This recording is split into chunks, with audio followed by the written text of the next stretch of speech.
Fluids are drugs. With right approach, fluids can affect the outcome and prognosis of a patient. This is one topic almost every other doctor feels confused about: what to give, how to give, and for how long.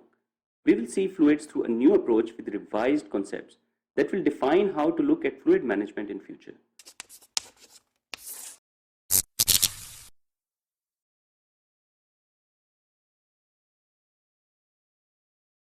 Let's quickly go through the traditional understanding of what you know already. Water makes 60% of total body weight. The functional compartment includes intracellular and extracellular spaces. In extracellular space, we have intravascular or plasma space, separated from the yellow-colored interstitium by a semi-permeable endothelium. Water moves by osmosis and diffusion between these three compartments to balance out osmolarities at roughly 285 milliosmol per liter in normal state. Such balancing act of water ends up making it 2/3 inside the cell and 1/3 in extracellular space. Of the 1/3 quantity in extracellular space, 3/4 of water is in interstitium while 1/4 in vessels. At level of capillary, Starling classic teaching states that 4 factors dictate whether water moves out, shown in green, called filtration, or whether it moves inside the vessel, called reabsorption, shown in purple. The agent of filtration include capillary hydrostatic pressure that push water out of capillary and colloid oncotic pressure of interstitium that pull it out into the interstitium. The factors causing reabsorption of water into the vessel from surrounding tissue include interstitial hydrostatic pressure. Usually this pressure stays negative in gel-like structure until the pressure becomes positive, which is called edema. Capillary oncotic pressure or pull generated by large molecules like albumin, globulin that prevent water filtration and support reabsorption. So remember this equation in simpler terms. If JV is the transcapillary flow, it's the hydrostatic pressure gradient between capillary and interstitium minus the oncotic pressure gradient that dictates the direction of transcapillary flow. In short, raising hydrostatic pressure or reducing colloid oncotic pressure of capillary will cause filtration of water from capillary to interstitium. Reduced capillary pressures, raised interstitial pressures, or raised capillary oncotic pressure will reverse the transcapillary flow and water will be reabsorbed by the capillaries. So as per traditional belief, at arteriolar end, where capillary pressure is high, transcapillary JV is increased and filtration occurs. With fluid moving out, proteins get concentrated, raising oncotic pressure at venular end, together with low hydrostatic pressure, so fluid is reabsorbed into vessel. The remaining fluid in interstitium is then cleared by lymphatics. But this old model doesn't explain a lot many discrepancies in practical terms, and this is one of the reasons we feel very confused about the right way of looking at fluids and their distribution. For example, it doesn't support why crystalloids needed to resuscitate acute hypovolemic is almost equal to the amount of colloid. It's only after normovolemia that crystalloids and colloids become 3:1.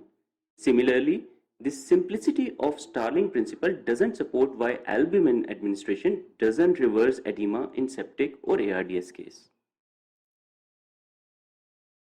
In revised Starling principle, we come to know it's not the endothelium that's semi-permeable membrane, rather there is a glycocalyx layer lining the inside of endothelial linings that acts as a barrier.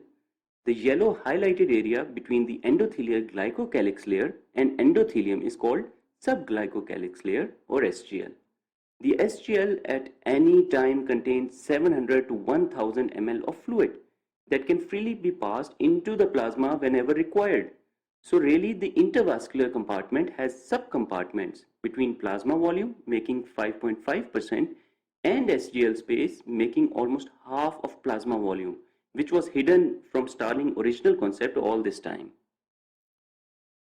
RBCs and protein molecules larger than 70 kilodalton cannot cross the EGL semi-permeable membrane, but water and electrolytes can freely cross it.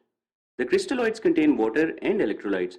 Both can freely move through the glycocalyx layer, but the colloids, especially those with solute molecular weight greater than 70 kilodalton, cannot cross into the subglycocalyx layer, so it tends to stay in plasma volume. This is why colloids dilute the RBCs and hematocrit more than the crystalloids, which led to the false belief that major share of crystalloid infused leaves the vessels and enters interstitium, when really it is still in large proportion in intravascular compartment distributed between plasma and SGL. So SGL is a protein-free low oncotic pressure fluid and electrolyte space. Since the new semi-permeable membrane has shifted now to glycocalyx layer, the colloid oncotic pressure pull of SGL adjacent to glycocalyx is more important now. So revised equation substitutes colloid oncotic pressure of SGL for colloid oncotic pressure of interstitium. The fluid in SGL space lacks any proteins as said before. The value of colloid oncotic pressure of SGL is much lower, far lower than interstitial colloid pull. Now, as per the equation, this should technically reduce the transcapillary flow, right? Old model says filtration and reabsorption occur both at capillary level. In revised model, the filtration still occurs but lower amount than previously believed. No reabsorption occurs and the fluid filtered out into the interstitium is regulated further on by the lymphatics only. This is the steady state of body. Since no reabsorption, this also partially explains why administering albumin and raising capillary oncotic pull never really leads to reversal of edema in lungs in ARDS. Beyond the subglycocalyx layer, water then moves into interstitium through tight endothelial junctions, larger pores, fenestrae, or large clefts depending upon the location. The major part of body including soft tissues, muscles and neural tissue have a continuous endothelial lining covered on luminal side by the continuous glycocalyx. Here, water movement outwards is through tighter spaces at very high velocity, so other molecules simply cannot move back in easily. Consider it a one-way traffic like in this picture. However, in glomeruli there are fenestrae, and still bigger pores and clefts are present in liver, spleen and bone marrow, where glycocalyx is discontinuous. Since space is large, free movement of water to and fro along with proteins and larger molecules exists with no effective colloid oncotic pressures or semi-permeable membranes like in this picture here. So in steady state, as previously explained, lesser fluid moves out and no reabsorption occurs at capillary level, especially at continuous endothelial type. Exception to this no absorption rule does however exist at acute hypovolemic stage where capillary hydrostatic pressure becomes acutely subnormal. At this stage, autotransfusion of about 500 ml fluid occurs possibly due to compaction of the subglycocalyx layer. As seen in the graph below, when pressure at capillary level falls, the net reabsorption occurs, which self-limits at point B. This is when oncotic pressure within vessels dilutes and reduces due to autotransfusion. A new point of filtration almost close to zero is set at point C as indicated by arrow. So a new steady state of transcapillary flow almost close to zero is set at acute subnormal pressures. At this point, crystalloids and colloids, if given, will have 1.5:1, meaning 65 ml of colloid is as good as 100 ml of crystalloid, until the volume is repleted enough to bring the capillary pressures to normal or supranormal. If you continue then to give fluids, colloids and crystalloids both will raise the capillary hydrostatic pressure, further leading to edema. But since colloids will keep the oncotic pressure stable, while crystalloids will dilute and reduce the colloid oncotic pressure, the edema and outward filtration will be more prominent with crystalloids. The endothelial glycocalyx gets destroyed in sepsis, inflammation, and future target of effective fluid management is based on measures to keep this endothelial glycocalyx layer secure. So now we have the answer to these questions, something a simple traditional Starling principle wasn't able to explain.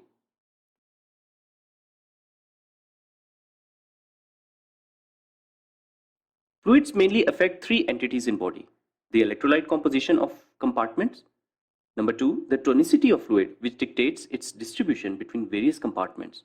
And number 3, the acid-base regulation.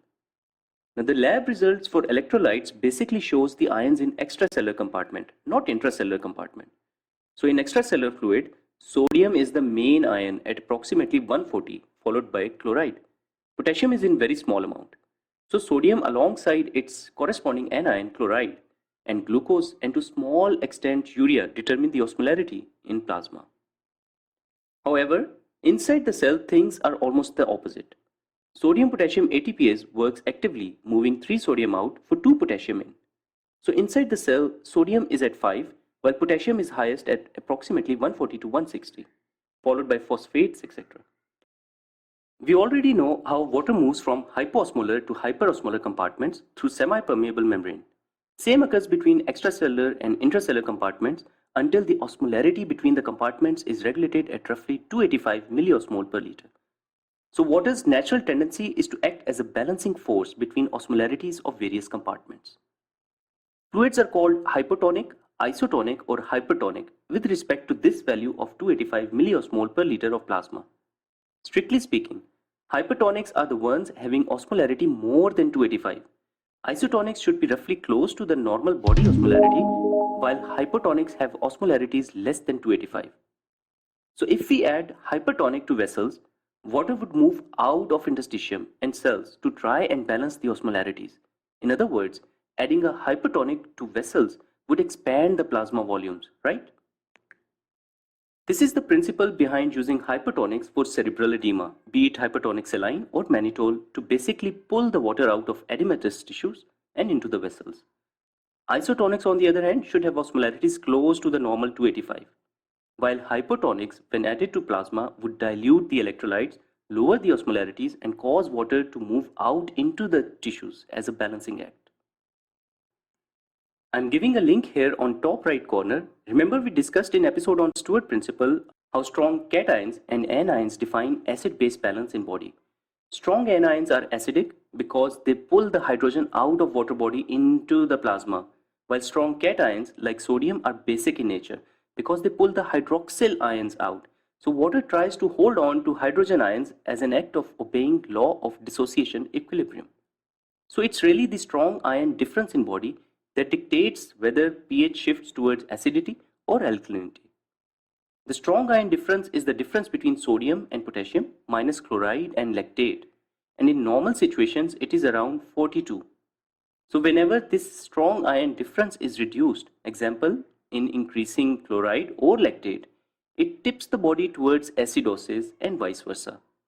So if you think about it, the fluid you are giving to a patient adds electrolytes depending upon the composition of fluid. It could either add more cations or anions and upset this strong ion difference balance in body, right? Just remember this concept and we will return to strong ion difference while discussing individual compositions of fluids.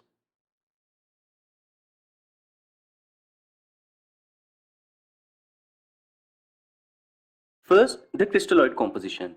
In plasma, as already discussed, in normal state, osmolarity is 285, while sodium is at 140, potassium at 5, chloride at 105, and strong ion difference of 42. Now the crystalloids are of 3 types. They can be saline based, they can be balanced crystalloids, or dextrose based crystalloids. In saline or NaCl based solutions, we have commonly used normal saline 0.9%. Its osmolarity is 308, so slightly hypertonic. So it retains well in intravascular space compared to isotonics. But this is where it gets tricky and not so normal with normal saline. See the values of sodium and chloride at 154 in a liter of normal saline. Now compare them with the normal values of sodium and chloride in body. Sodium is at 140, so 154 minus 140 is 14 milliequivalents extra sodium is added. But for chloride, normal body value is 105. So 154 minus 105, 49 milliequivalents extra chloride is added. So if you see the strong ion difference equation, chloride would increase more than sodium and this will lower the strong ion difference value. Get it? And we have already discussed how lowering the strong ion difference value leads to acidosis. In simpler terms, you are adding more anions with normal saline compared to cations. Next, if you divide the normal saline by 2, you get half saline. In half saline, osmolarity is half of normal saline. Sodium chloride content are half too. So at 155 osmolarity, it is really a hypotonic solution that would move out of intravascular space and into the cells. So in hypernatremia or diabetic ketoacidosis, where cellular dehydration has occurred due to intravascular hyperosmolarities, half saline can be a good maintenance fluid for cell rehydrations. We will talk about what's deficit and what's maintenance fluid, etc. in coming episodes. The last solution I want to touch in saline-based crystalloids is 3% hypertonic saline. Now this has huge quantities of sodium and chloride at 513. So of course it is hypertonic or hyperosmolar compared to normal body values, and when added to intravascular space, it would raise the osmolarity in plasma because both sodium and chloride are osmotically active ions dictating osmolarities. And what will be the net result? Water would shift into the intravascular space as a balancing act. So it can be used for cerebral edema and also in hyponatremia. The next category of crystalloids is the balanced solutions. Now the balanced crystalloids should technically be isotonic, having electrolyte composition similar to bodies, and should maintain acid-base balance once inside the body, right? We have already seen how high chloride content in saline leads to increased tonicity and reduced strong ion difference causing acidosis. So chloride in balanced crystalloids is reduced to less than 110. This should cause lesser effect on strong ion difference inside the body, but on the downside, chloride is osmotically active ion, so reducing it leads to hypoosmolarity or slightly hypotonic solutions, right? So keep this in mind and let's see the first and most famous balanced crystalloid of all, which is Ringer's lactate. Now the osmolarity of Ringer's lactate is 273, so slightly hypotonic. And we have already covered how lowering the chloride causes this effect. So Ringer's lactate has sodium at 130, potassium at 4 and chloride at 109, with added electrolytes like calcium at 3. If you see the composition of Ringer's from electroneutrality angle, we have 137 milliequivalents of cations. The anion chloride is at 109. To make solution electroneutral, the difference of 28 is covered by adding lactate.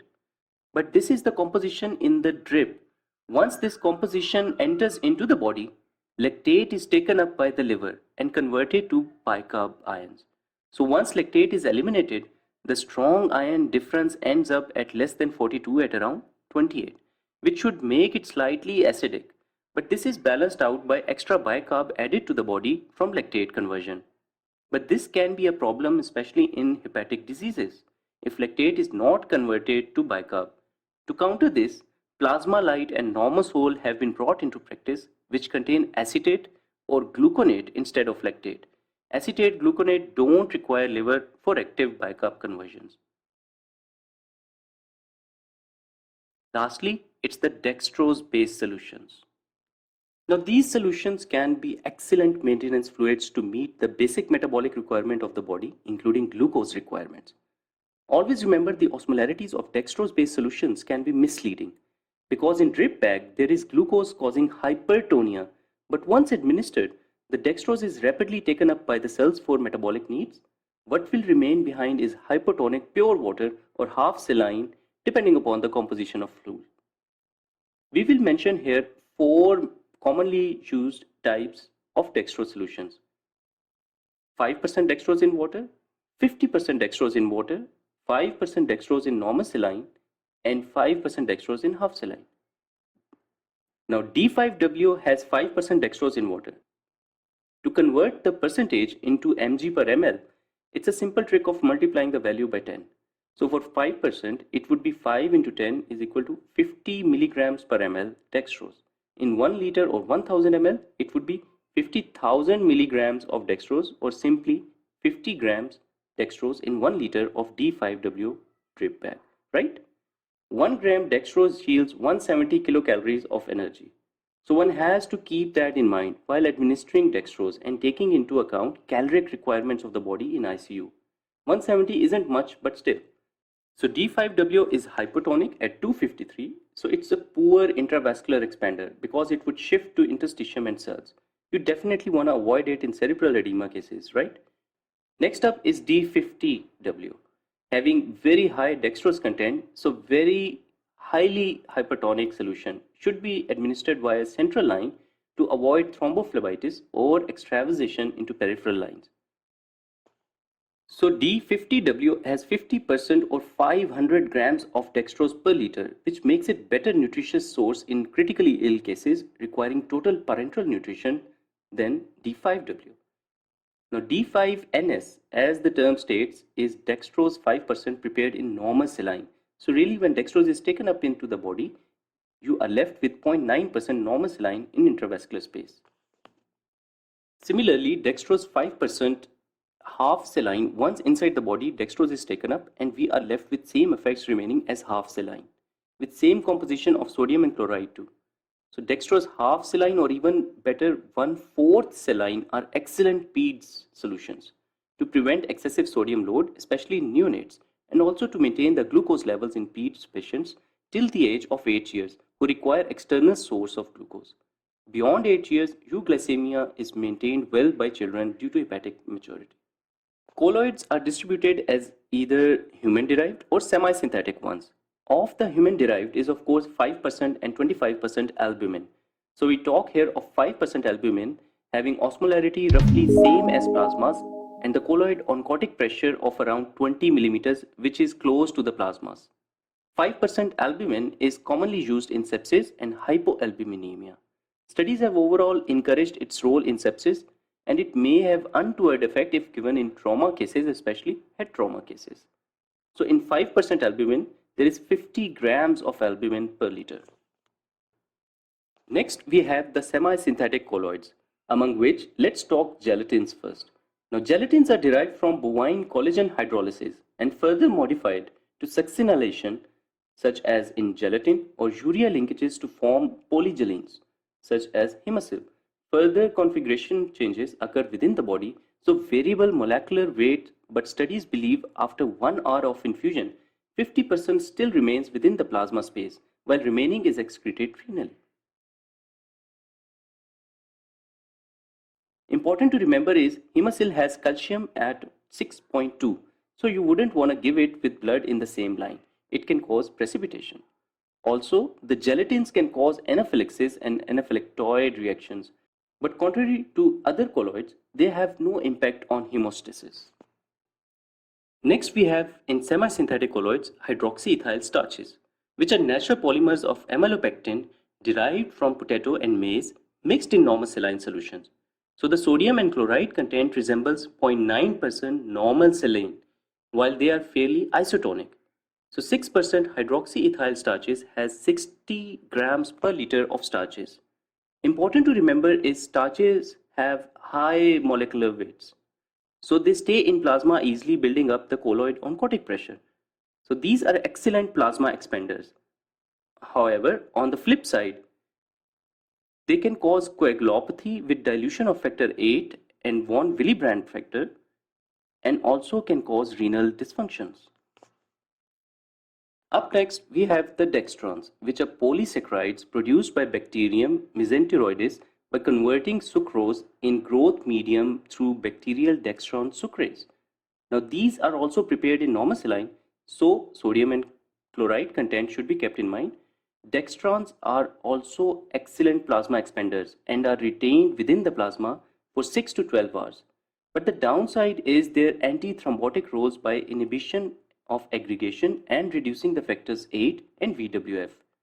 They can also cause anaphylaxis and renal dysfunction. One unique side effect of dextrans is they tend to coat the RBCs. This not only causes antithrombotic effect but also interferes with cross-matching of blood. Especially in emergency situations where blood is needed, you might just want to be careful with that.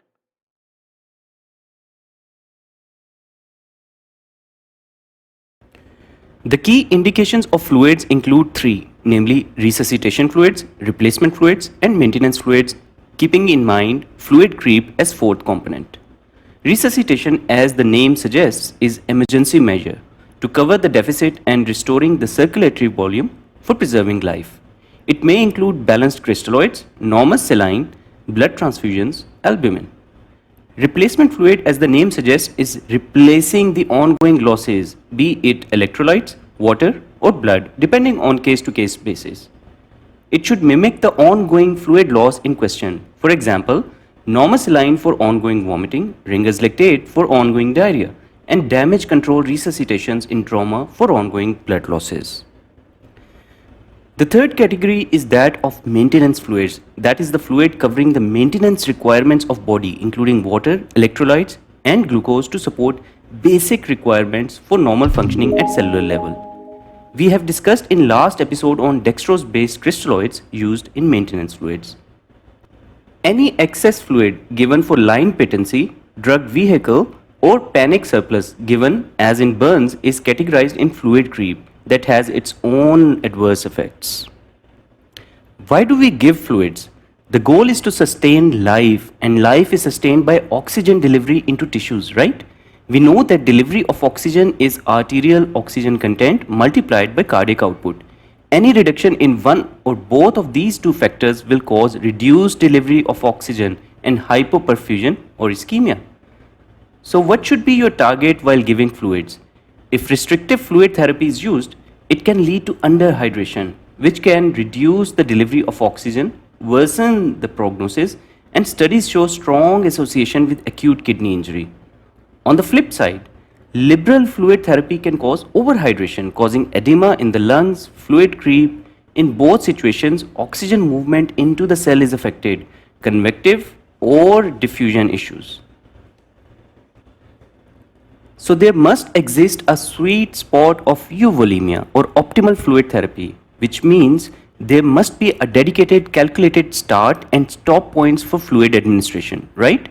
Which further means there must be certain assessment tools guiding towards start and stop points or targets, right?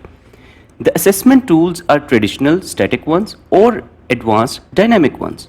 In case of static traditional tools, these include the clinical assessment tools such as skin, tongue, fontanelle, capillary refill time, suggesting percentage of water loss in a very crude way.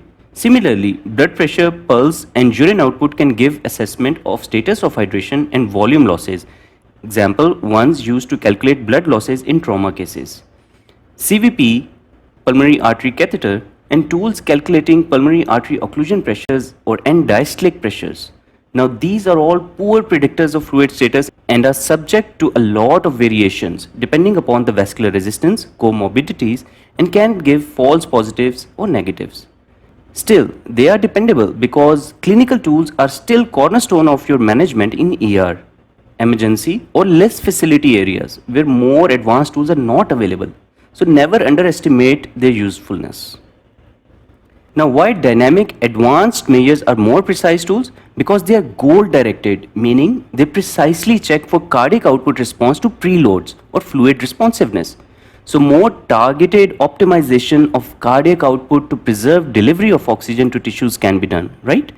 This includes pulse pressure variations, stroke volume variations, or systolic pressure variations in response to raising cardiac preload by bolus fluid regimens, or maneuvers like an expiratory occlusion test or passive leg raising of 30 degrees. So transthoracic or transesophageal echo are key monitoring tools for goal-directed fluid therapies. One key target is checking for lactate, since tissue hypoperfusion would lead to anaerobic metabolism and production of lactate. Lactate is an important marker of delivery of oxygen to tissues. In other words, it is a vital marker of balance between aerobic and anaerobic metabolism at tissue level. Lactate is also a good prognostic marker for trauma cases. Ideally, bringing lactate levels below 2 within 24 hours of trauma assault by effective resuscitation carries a very good prognosis and vice versa. So watch for lactate. Always remember, individualizing with case-to-case variation holds the key to good fluid therapy. This means good medical knowledge about the disease combined with latest protocols and research. For example, resuscitation for trauma sepsis protocols are different. Similarly, type of surgery is important, like restrictive fluid strategy for thoracic cases, but latest research says it can adversely affect the kidneys. So world is tilting towards moderate fluid strategy in thoracic cases now. Efficiency of fluids in acute hypovolemia and role of endothelial glycocalyx membrane, which we covered in the first episode of this chapter. Now, fluids are drugs with indications, contraindications, and side effects. As such, the 4Ds of antibiotics apply to fluids as well: drug type, duration, dosage, and de-escalation. Which fluid is appropriate, inappropriate, and where combo is good. For example, normal saline may be appropriate for vomiting-induced hypochloremic metabolic alkalosis, but in sepsis, where large amount of resuscitation fluid is required, normal saline is inappropriate as it would cause hyperchloremia and metabolic acidosis, right? Similarly, in trauma cases where if crystalloid is required more than 4 liters, why not give a combo of colloid and crystalloid to prevent fluid excess and edema? So you see, individualization and medical knowledge is vital. For dosage, pharmacokinetics are key. Now, the efficiency of fluid is its ability to retain in the bloodstream. Studies suggest 90% crystalloid is renally excreted in normal conscious patient within 2 hours. But in general anesthesia induced blood pressure reduction, only 10% crystalloid is renally excreted in the same time frame. So efficiency of crystalloid to be retained in bloodstream increases to 75% and even 100% depending upon context sensitivity. Similarly, normal saline may stay in body for many days because high chloride in normal saline causes renal vasoconstrictions and reduced excretion. The endothelial glycocalyx layer shedding during sepsis inflammation breaks the barrier of semi-permeability, and giving too much fluid may cause edema with leakage of proteins into interstitium. Modern research supports giving albumin early in the assault to protect this fine endothelial glycocalyx layer. The third part of 4Ds is duration, so we know there must be some start point and stop point. This will be covered in R.O.S.E conceptual model of fluid therapy in the next few minutes. And the fourth segment of de-escalation is proactive fluid elimination from the body. I'll cover this in R.O.S.E concept as well. Just remember, efficiency of fluids increases in general anesthesia, acute hypovolemia, and dehydration cases. The take-home message so far: individualize. Number 2, practice the 4Ds. Number 3, prefer target-based, goal-directed fluid therapy approach. And number 4, do not underestimate static clinical tools in less advanced settings. They can be vital assessment guides. Now let's finally see the R.O.S.E conceptual model for fluid management. The R.O.S.E conceptual model was coined by International Fluid Academy, and I personally love it. So R.O.S.E is an acronym: R for resuscitation, O for optimization, S for stabilization, and E for evacuation. Resuscitation marked in red here should take minutes to accomplish. You cannot delay it. For example, severe shock, be it septic, hemorrhagic, or major burns, life preservation takes priority here. Aim is to immediately correct the shock. Now the positive fluid balance through this stage is a must. Remember we said resuscitation quarter in fluid circle a few minutes back? Again, individualization is important alongside the latest protocols. For example, grade 3 hemorrhage requires damage control resuscitation with red cell concentrates, platelets, and FFPs at 1:1:1. We will cover individual issues separately in other chapters. If it's burn shock, it requires Parkland's formula of 4 ml per kg per percentage burn, half given in the first 8 hours and half in the next 16 hours. Surviving sepsis bundle dictates liberal fluid therapy in the septic shock at even 30 ml per kg resuscitation fluid. Modern studies are tilting towards more goal-directed fluid responsiveness. We already talked through goal-directed assessment tools and how cardiac output response to preload is checked. So 3 to 4 ml per kg IV bolus over 10 to 15 minutes repeated if necessary, along with vasopressor support. The next stage is optimization. Optimization phase starts when there is no longer absolute or relative hypovolemia, but the patient is still hemodynamically unstable or labile. Common examples include patients under general anesthesia where relative hypovolemia can cause the blood pressure drops. Similarly, less severe burns and ongoing severe gastrointestinal losses with vomiting or diarrhea qualify in this category. aim in this phase is to cater for individual needs and frequent reassessments are needed. So of course, monitoring vitals is essential through this phase. Fluid balance should be zero or neutral through this phase. Ideally, the fluid challenges should continue with replacement fluids. Remember, we discussed second quarter of fluid indications. The replacement fluid must mimic the ongoing losses, blood for blood, electrolytes for electrolytes, right? Once the patient is stable, stabilization phase begins and develops over days. The aim through this phase is maintenance of electrolytes, water, glucose and basic requirements of body for organ support. Fluid balance through this phase should be 0 to even negative. We have covered already the maintenance quarter of fluid indication. Common examples of this include the post-operative patients who are still NPO.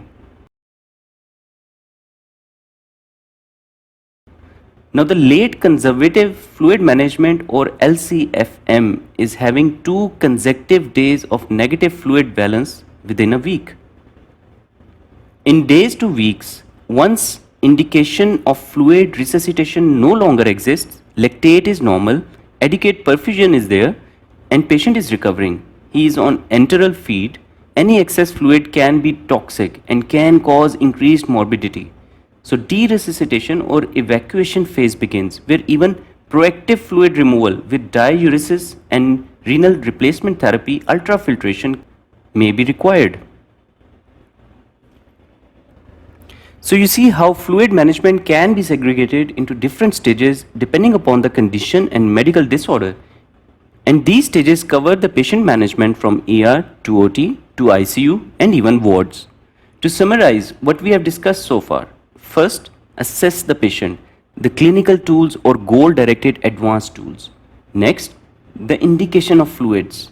Resuscitation fluid may follow liberal guidelines, or better still is latest fluid response to cardiac output goal directed at 3 to 4 ml per kg bolus in repeats. Remember rule of 1 for calculating the maintenance fluids.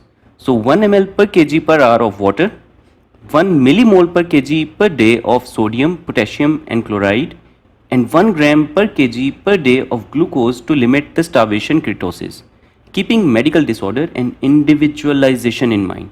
Also, subtract the fluid creep or excess fluid, which includes the IV drug carrier fluid, the oral intake such as coffee, tea, water intake. Practice the 4 Ds of fluid therapy. Always have a viable, methodical and justifiable 24-hour fluid management plan in place.